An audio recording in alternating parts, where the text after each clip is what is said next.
नमस्कार दोस्तों, मैं हूं संजय मंडावी और स्वागत है हमारे YouTube चैनल में। तो देखिए, पिछले वीडियो में हमने भौतिक विज्ञान का पार्ट 1 कवर किया था और आज के इस वीडियो में हम पार्ट 2 कवर करेंगे। ठीक, तो अगर वीडियो आपको पसंद आएगी तो आप वीडियो को लाइक कीजिएगा। आपका लाइक करने से हमें मोटिवेशन मिलता है और हम अच्छी अच्छी वीडियो बना पाते हैं। हमारी वीडियो को अपने दोस्तों के साथ शेयर कीजिएगा और हमारे यूट्यूब चैनल को सब्सक्राइब कीजिएगा। आप जब सब्सक्राइब करेंगे तो मैं कोई भी नया वीडियो जब अपलोड करूँगा तो वो आपको आपके नोटिफिकेशन पैनल पर नज़र आ जाएगा। ठीक है, साथ ही बात हमारे टेलीग्राम चैनल को ज्वाइन कीजिएगा और हमारे फेसबुक पेज को भी लाइक कीजिएगा। ठीक है, लिंक जो है वो डिस्क्रिप्शन में दे दिया गया है। तो चलिए शुरू करते हैं आज का वीडियो। आज के इस वीडियो में हमारा पहला टॉपिक है गति के नियम। ठीक है, गति और गति के नियम। तो चलिए शुरू करते हैं।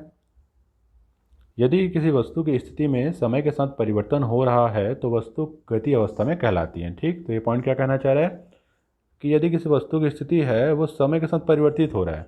ठीक है, मतलब जैसे जैसे समय बीत रहा है वैसे वैसे वस्तु की गति में क्या है, परिवर्तन हो रहा है। मतलब पहले वस्तु किसी और अवस्था में थी और समय के साथ वो किसी और अवस्था में पहुंच जाती है, मतलब परिवर्तन हो रहा है, तो वह वस्तु क्या है, गति अवस्था में कहलाती है। ठीक है, बहुत ही सिंपल सी चीज़ है ये।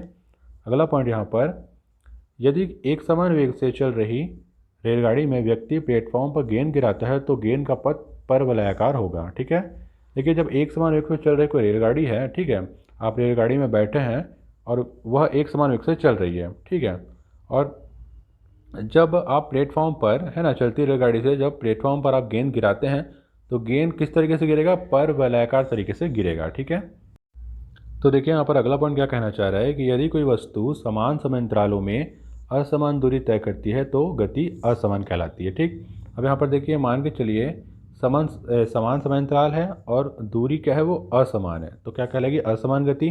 जैसे कि देखिए, ये कोई हमारी कोई गाड़ी है, मान के चलिए कोई कार है, वो 60 मिनट में मान के चलिए 5 किलोमीटर की दूरी तय करती है। ठीक है, 5 किलोमीटर की दूरी बहुत ही स्लो कार है। ठीक है, तो ये 5 किलोमीटर की दूरी तय करती है। अब वही सेम कार, दूसरी कार है, वह भी 60 मिनट में, देखिए समान समय अंतराल है। ठीक है, 60 मिनट में 6 किलोमीटर की दूरी तय करती है। तो देखिए यहाँ पर समय समान है, 60 मिनट, समान समय अंतराल, पर दूरी क्या है, वो अलग अलग है, असमान। तो ये क्या कहलाएगी, असमान गति कहलाएगी। बहुत ही सिंपल सी चीज़ है। अब यहाँ पर देखिए अगला पॉइंट है हमारा, वस्तु द्वारा तय किए गए पथ की कुल लंबाई दूरी कहलाती है। ठीक, तो देखिए क्या कहना चाह रहे हैं कि वस्तु द्वारा तय किए गए पथ की कुल लंबाई दूरी कहलाती है। देखिए वस्तु क्या करता है, वस्तु द्वारा जो दूरी तय की जाती है, मतलब जो पथ बनाया जाता है, उसकी लंबाई ही क्या कहलाती है, दूरी कहलाती है। अभी कोई वस्तु है, ये यहाँ से यहाँ तक जाएगा। ठीक है, कोई वस्तु यहाँ थी, अब वो यहाँ पर आ गई, तो पथ यहाँ पर पथ एक पथ बनाया, तो एक पथ की जो लंबाई है यह क्या कहलाएगी, यही तो दूरी कहलाएगी। सिंपल सी चीज़ है। ठीक है, और यहाँ पर देखिए अगला पॉइंट है कि विराम तथा गति एक दूसरे से संबंधित है। अब देखिए विराम और गति क्या है, एक दूसरे से संबंधित है। मतलब देखिए कोई वस्तु विराम में रहती है, उसके बाद वो गति देने से वो गति पकड़ती है और एक स्थान से दूसरे स्थान तक चली जाती है। तो देखिए कोई वस्तु को आप गति तभी दे पाएंगे ना जब वो विराम अवस्था में होगी। ठीक है, तो वही है कि विराम और गति है वो एक दूसरे से संबंधित है। ठीक है, अब देखिए कोई वस्तु गतिमान है तो कभी ना कभी रुकेगी, मतलब कभी ना कभी विराम अवस्था में जाएगी ही जाएगी। तो सीधा सा फंडा ये कि विराम और गति क्या है, एक दूसरे से संबंधित है। ठीक, अगला पॉइंट हमारे यहाँ पर देखिए, यदि कोई गतिमान वस्तु एक समान वेग के साथ समान समयांतरालों में समान दूरी तय करती है तो वस्तु की गति एक समान गति कहलाती है। एक समान गति वाला पिंड त्वरित नहीं होता। तो देखिए यहाँ पर ये पॉइंट क्या कहना चाह रहा है कि यदि कोई गतिमान वस्तु एक समान वेग के साथ समान समयांतरालों में समान दूरी तय करती है तो क्या कहलाएगी, वस्तु की गति एक समान गति कहलाएगी। हमने पहले पढ़ा असमान गति के बारे में कि समान समयांतरालों में असमान दूरी तय करने वाली गति क्या कहलाती है, असमान गति कहलाती है। पर यहाँ पर क्या बोल रहा है कि एक समान वेग से एक समान समयांतरालों में एक समान दूरी तय करती है तो क्या कहलाएगा, वो एक समान गति कहलाएगा। और एक समान गति वाला पिंड क्या है, त्वरित नहीं होता। ठीक है, देखिए जो गति एक समान होती है वह त्वरित नहीं होता, मतलब बदलता नहीं है। ठीक है, उसके वेग और चाल ये बदलते नहीं है, पर जो असमान गति होते हैं उनके वेग चाल बदलते हैं। ठीक है, त्वरित होते हैं। तो बहुत सही कहना चाह रहे हैं। अब यहाँ पर देखिए अगला पॉइंट है हमारा, वस्तु की गति की प्रारंभिक तथा अंतिम स्थितियों के बीच की न्यूनतम दूरी को वस्तु का विस्थापन कहते हैं। ठीक, तो वस्तु की गति की प्रारंभिक और अंतिम स्थितियों के बीच, ठीक है, कि जो न्यूनतम दूरी होती है उसे क्या कहते हैं, वस्तु का विस्थापन। तो देखिए बहुत ही सिंपल सी चीज़ है, वस्तु की गति की प्रारंभिक अवस्था मतलब देखिए कोई वस्तु है, ठीक है, और अभी वो गति कर रही है, मतलब गति कर नहीं रही है, अभी विराम अवस्था में, मतलब ये क्या हो गई, फिर प्रारंभिक अवस्था हो गई। अब कोई वस्तु यहाँ से यहाँ गति कर रही है, ठीक है, यहाँ तक गति कर ली, ठीक है, कोई वस्तु यहाँ से यहाँ तक गति कर ली, तो देखिए ये प्रारंभिक अवस्था है किसी वस्तु की और ये अंतिम अवस्था है, ठीक है। तो इन दोनों के बीच जो न्यूनतम दूरी होती है, इन दोनों के बीच जो न्यूनतम दूरी है, तो उसे ही क्या कहा जाएगा, विस्थापन कहा जाएगा, ठीक है। बहुत ही सिंपल सी चीज़ है ये भी। अब देखिए यहाँ पर अगला पॉइंट है, किसी वस्तु द्वारा एकांक समय में तय की गई दूरी को चाल कहते हैं। यह एक अदिश राशि है, वह इसका मात्रक मीटर प्रति सेकंड है। अब देखिए यहाँ पर किसी वस्तु द्वारा एकांक समय में तय की गई दूरी क्या कहलाती है, चाल कहलाती है, ठीक है। देखिए वस्तु द्वारा एकांक समय समय में, देखिए एकांक को भी छोड़ दीजिए, है ना, कन्फ्यूज़न हो रहा होगा आपको। देखिए किसी वस्तु द्वारा एक समय में तय की गई दूरी को चाल कहते हैं। अब देखिए चाल का फॉर्मूला क्या होता है, चाल का फॉर्मूला होता है दूरी गुणा समय, ठीक है। तो देखिए कोई वस्तु किसी समय के साथ अगर दूरी तय कर रही है तो वह उसकी चाल कहलाएगी। अब चाल को कैसे लिखते हैं, जैसे मान के चलिए कोई, जैसे किसी कार की स्पीड, अपने को किसी कार की चाल को अपने को वो करना है, ठीक है। देखिए अब चाल को कैसे डिनोट करते हैं, मान के चलिए किसी कार की चाल है ना, कार की चाल को कैसे डिनोट करेंगे कि किलोमीटर प्रति हावर से अपन डिनोट करते हैं, ठीक है, पर आवर से कार की चाल को। तो वो इसका मतलब क्या है कि कार जो है वो कुछ घंटे में कुछ किलोमीटर चली है, ठीक है। मान के चलिए कि 5 किलोमीटर चली है 1 घंटे में, तो इस तरीके से डिनोट करते हैं। तो बस यही है, चाल जो है किसे कहते हैं कि कोई वस्तु एक एक दूरी, एक समय के साथ कुछ दूरी जो तय करती है वही उसकी चाल कहलाती है। तो यह एक अदिश राशि है, ठीक। चाल क्या है, अदिश राशि। मैंने पहले पढ़ाया था कि अदिश राशि किसे कहते हैं, जिसमें दिशा नहीं होती पर परिमाण होता है, तो उसे क्या कहते हैं, अदिश राशि कहते हैं, ठीक है। और इसका मात्रक मीटर प्रति सेकंड है, मैंने पहले ही बताया। कार की चाल को हम कैसे डिनोट करते हैं, किलोमीटर पर आवर से, तो वैसे देखिए यहाँ पर मीटर प्रति सेकंड, मतलब इतने सेकंड में इतने मीटर वो उसकी चाल है, ठीक है। अब यहाँ पर देखिए अगला पॉइंट है, किसी गतिमान वस्तु द्वारा तय की गई कुल दूरी तथा तय करने में लगे अनुपात को वस्तु की औसत चाल कहते हैं। तो ये पॉइंट क्या कहना चाह रहा है कि किसी गतिमान वस्तु द्वारा तय की गई कुल दूरी, ठीक है, और तय करने में लगे अनुपात को वस्तु की औसत चाल कहते हैं। देखिए कोई वस्तु कुछ दूरी तय की, ठीक है, कुल दूरी तय की, अब उस तय करने में जो अनुपात लगा है, ठीक है ना, उसे क्या कहते हैं, वस्तु की औसत चाल। अब यहाँ पर देखिए फॉर्मूला है, उसे आपको समझ में आ जाएगा। औसत चाल किसे कहते हैं, देखिए चली गई कुल दूरी बट्टे लिया गया कुल समय। देखिए जितनी दूरी चली गई है और उतने दूरी में जो समय लगा है वही उसकी औसत चाल है। बस ये कहना चाह रहे हैं, कुल दूरी नाप लीजिए आप, और वह कुल दूरी कितने टाइम में पूरा हुआ है, कितने समय में पूरा हुआ है, ये देख लीजिए आप, तो वह उसकी औसत चाल निकल जाएगी, ठीक है। अब यहाँ पर देखिए, वेग किसी वस्तु द्वारा एकांक समय अंतराल में तय किया गया विस्थापन वस्तु का वेग कहलाता है, ठीक है। तो यहाँ पर देखिए क्या बोल रहे हैं कि किसी वस्तु द्वारा एकांक समय अंतराल में तय किया गया विस्थापन वस्तु का वेग कहलाता है। वही वही वही चीज़ है, बस थोड़े अलग अलग भाषा में कह रहा है कि देखिए किसी वस्तु द्वारा एक समय अंतराल में दूरी तय की गई है, ठीक है, तो उसने जितना भी विस्थापन तय किया, मतलब देखिए कोई वस्तु है वो एक समय अंतराल में कुछ दूरी तय की गई है, मतलब कुछ विस्थापन यहाँ पर हुआ है, तो वही विस्थापन क्या कहलाएगा, वेग कहलाएगा, ठीक है।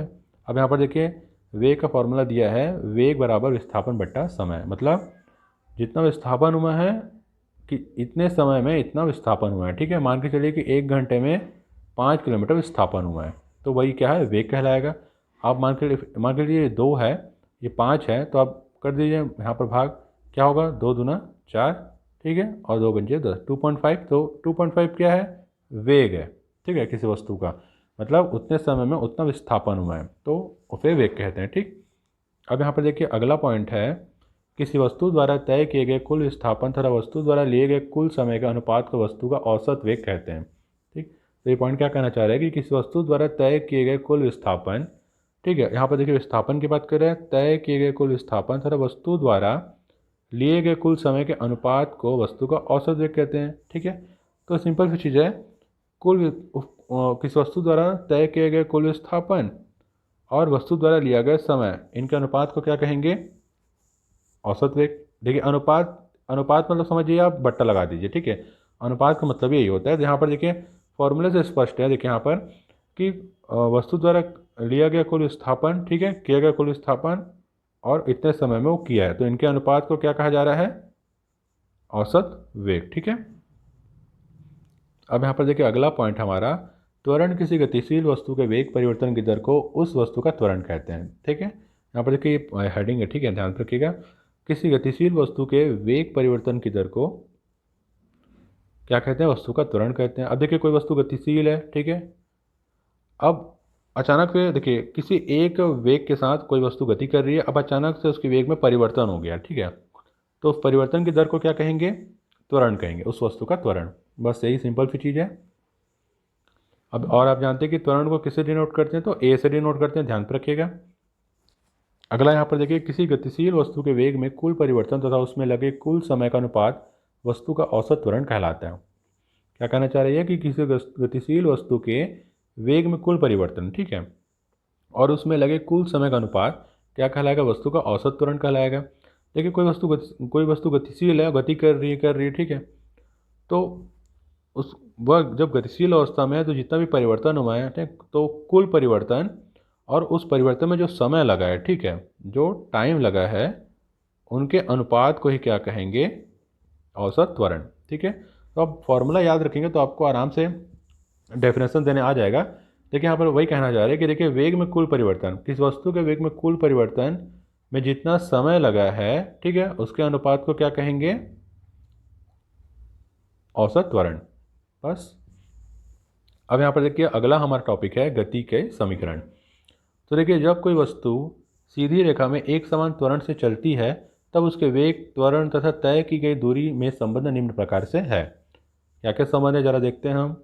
तो देखिए v बराबर u plus A T, S बराबर यू टी प्लस हाफ, देखिए हाफ ए टी स्क्वायर है, देखिए ए टी स्क्वायर है, ध्यान रखिएगा।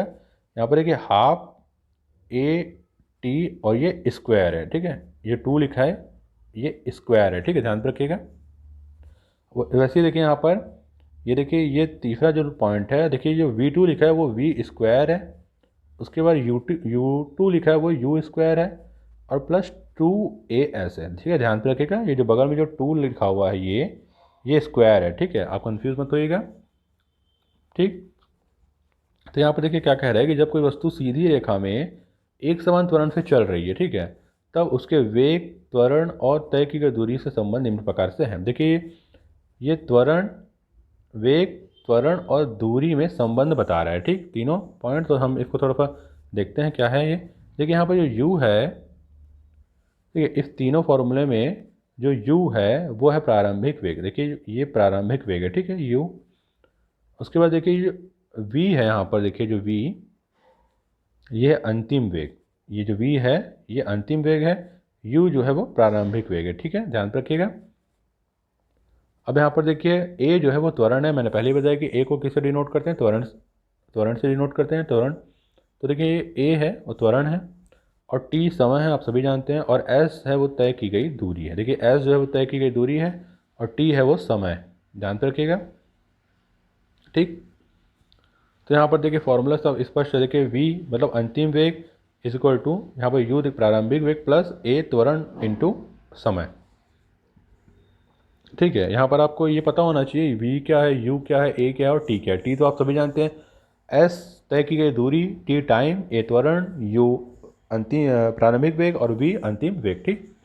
उपरोक्त समीकरणों को गति के समीकरण कहते हैं। देखिए ये जो है वो तीनों ये क्या है, गति के समीकरण है, तो इन्हें ध्यान रखना ज़रूरी है, ठीक है। अब यहाँ पर देखिए हमारा अगला टॉपिक है न्यूटन के गति के नियम। तो देखिए प्रथम नियम क्या कहना चाह रहा है कि यदि कोई वस्तु विरामावस्था में है तो वह विरामावस्था में ही रहेगी, और यदि किसी सरल रेखा में एक समान चाल से चल रही है तो ऐसे ही चलती रहेगी जब तक कि उस पर कोई बाह्य बल न लगाया जाए। इस नियम को गैलीलियो का नियम या जड़त्व का नियम कहते हैं। उदाहरण, फल टहनियों से टूटने पर गुरुत्वाकर्षण के कारण नीचे ज़मीन पर गिर जाते हैं, ठीक। तो ये उदाहरण दिया है। तो देखिए पॉइंट क्या कहना चाह रहा है कि यदि कोई वस्तु विरामावस्था में है तो वह विरामावस्था में ही रहेगी, मतलब कोई वस्तु अगर रुकी हुई है तो वह रुकी ही रहेगी, ठीक है। और यदि किसी सरल रेखा में एक समान चाल से चल रही है तो ऐसे ही चलती रहेगी जब तक कि उस पर कोई बाह्य बल ना लगाया जाए। देखिए तो यहाँ पर ये कहना चाह रहे हैं कि यदि अगर कोई वस्तु रुकी हुई है तो वह रुकी ही रहेगी, और यदि वह किसी सरल रेखा में एक समान वेग से या एक समान चाल से चल रही है, मतलब सीधे से बात है कि यदि कोई वस्तु रुकी हुई है या तो कोई वस्तु चल रही है, तो देखिए अगर रुकी है तो रुकी ही रहेगी, और अगर चल रही है तो चलती ही रहेगी, जब तक कि उस पर कोई बाह्य बल ना लगाया जाए, मतलब कोई उसे बाहरी तरफ से रोके, अगर ना रोके, है ना, तब तक वो चलती ही रहेगी। तो ये क्या है, हमारे न्यूटन का प्रथम नियम है। तो इस नियम को गैलीलियो का नियम या जड़त्व का नियम कहते हैं। देखिए, और इस नियम को क्या कहा जाता है, गैलीलियो का नियम कहा जाता है या जड़त्व का नियम कहा जाता है। ठीक, तो सिंपल से भाषा में बता रहा हूँ आपको कि यदि कोई वस्तु रुकी हुई है तो वो रुकी ही रहेगी, और यदि कोई वस्तु चल रही है तो वह चलती ही रहेगी, जब तक कि उसको कोई बाहर से ना रोके। ठीक है, अब देखिए उदाहरण है, देखिए जैसे फल है ना, फलों का गिरना या टहनियों से टूटने पर गुरुत्वाकर्षण के कारण नीचे ज़मीन पर गिर जाते हैं। तो ये क्या है, हमारा प्रथम नियम है। यदि कोई फल गिरता है, ठीक है, या कोई पेड़ या टहनी टूटती है, तो वही हमारा न्यूटन का प्रथम नियम है। अब देखिए यहाँ पर द्वितीय नियम क्या बोल रहा है कि किसी वस्तु पर कार्य करने वाले बल का मान वस्तु के द्रव्यमान तथा वस्तु में उत्पन्न त्वरण के गुणनफल के बराबर होता है। मतलब देखिए, किसी वस्तु पर कार्य करने वाले बल का मान, मतलब किसी वस्तु पर हम बल लगा रहे हैं, ठीक है, तो उस बल का मान किसके बराबर होगा, वस्तु के द्रव्यमान मतलब वस्तु के भार और वस्तु में उत्पन्न त्वरण के गुणनफल के बराबर होगा। इसका मतलब ये कहना चाह रहा है कि यदि हम किसी वस्तु पर बल लगा रहे हैं तो बल बराबर क्या होगा, उसका द्रव्यमान और उसके त्वरण के गुणनफल के बराबर होगा, ये कहना चाह रहा है। ठीक है,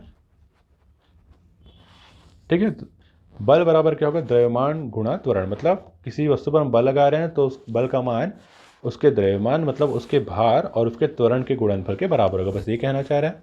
ठीक है, अब देखिए यहाँ पर एक उदाहरण दिया हुआ है कि क्रिकेट खिलाड़ी गेंद को कैच करते समय अपने हाथों को थोड़ा पीछे कर लेते हैं। देखिए क्रिकेट खिलाड़ी क्या करते हैं कि जब कोई गेंद आती रहती है हवा से, मतलब आसमान से आती रहती है, जब कोई खिलाड़ी मारता है तब वह कैच करते समय क्या करते हैं, अपने हाथों को थोड़ा पीछे कर लेते हैं, जिससे उन्हें हाथ में चोट ना लगे। ठीक है, इसमें हम लोग क्या करते हैं, हाथों को थोड़ा पीछे कर लेते हैं, मतलब जब गेंद आते रहती है तो उसी गति में क्या करते हैं, खिलाड़ी कैच लेते समय अपने हाथों को पीछे कर लेते हैं उसी गति में, जिससे उन्हें कम चोट लगती है। ठीक है, और संतुलन क्या है, बना रहता है गेंद के द्रव्यमान का, उसके त्वरण का, और जो खिलाड़ी है उसके बल का, दोनों बराबर होंगे तभी तो वो आराम से कैच पकड़ पाएगा। अगर दोनों कम ज़्यादा हो जाएंगे तो उसके हाथों को चोट लग सकती है। ठीक है, तो बस यही कहना चाह रहे हैं। अब देखिए यहाँ पर तृतीय नियम है, प्रत्येक क्रिया के बराबर तथा विपरीत दिशा में प्रतिक्रिया होती है, उदाहरण रॉकेट का प्रक्षेपण।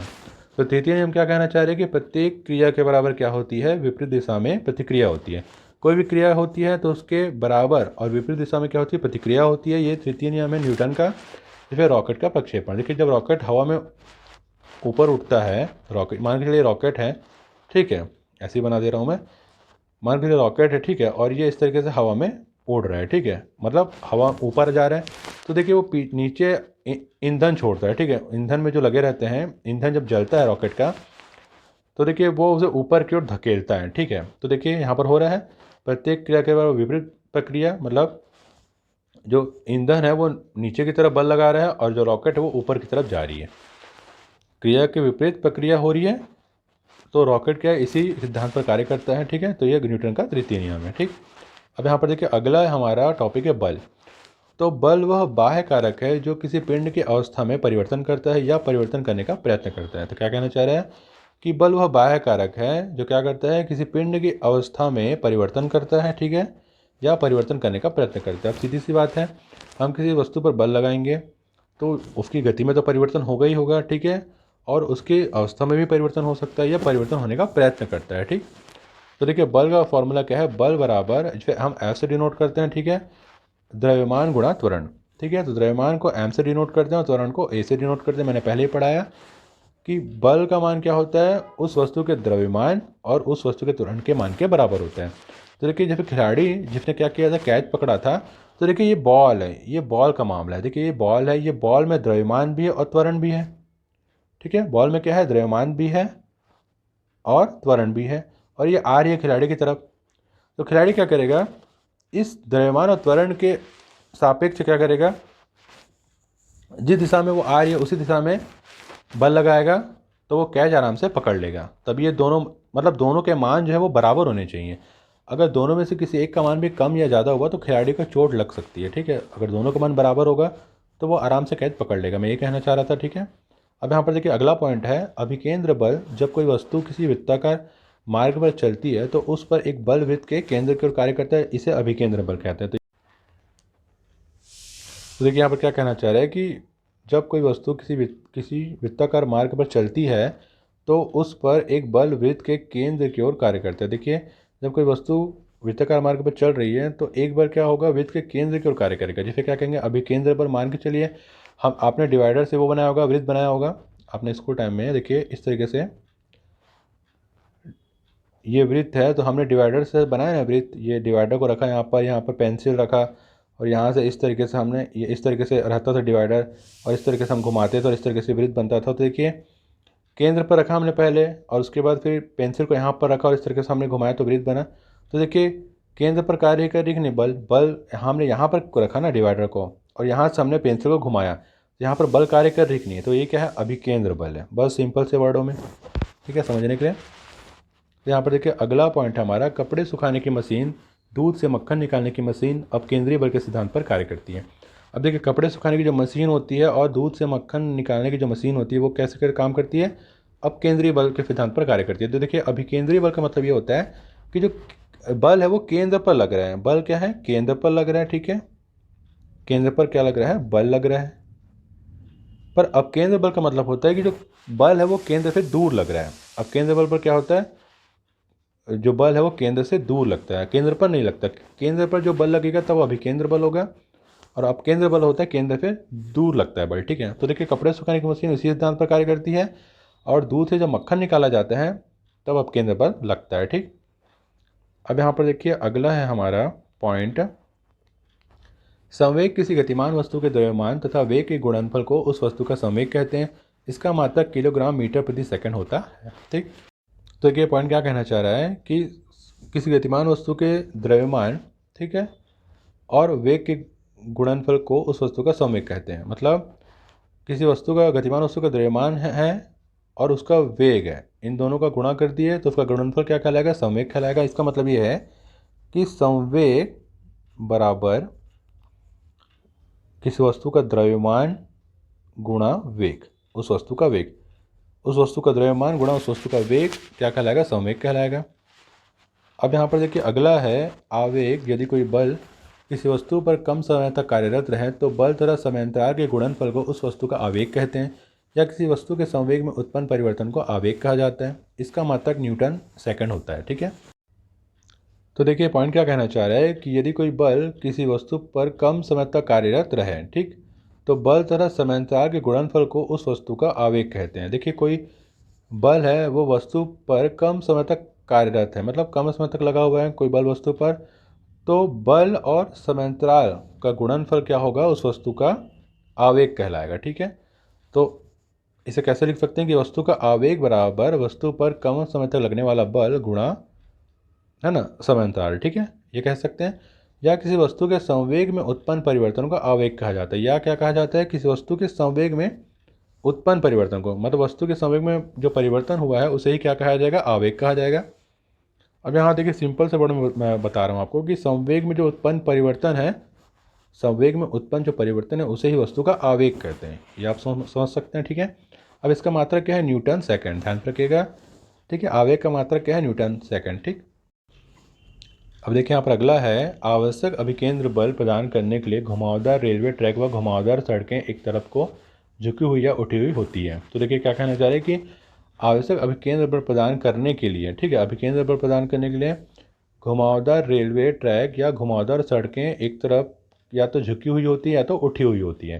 तो देखिए आवश्यक मतलब देखिए अभिकेंद्र बल उत्पन्न करने के लिए या प्रदान करने के लिए क्या होना चाहिए कि जो घुमावदार रेलवे ट्रैक होते हैं या घुमावदार सड़कें होती हैं, ठीक है, उस वो या तो एक तरफ झुकी हुई होनी चाहिए या तो एक तरफ उठी हुई होनी चाहिए, बस ये कहना चाह रहा है।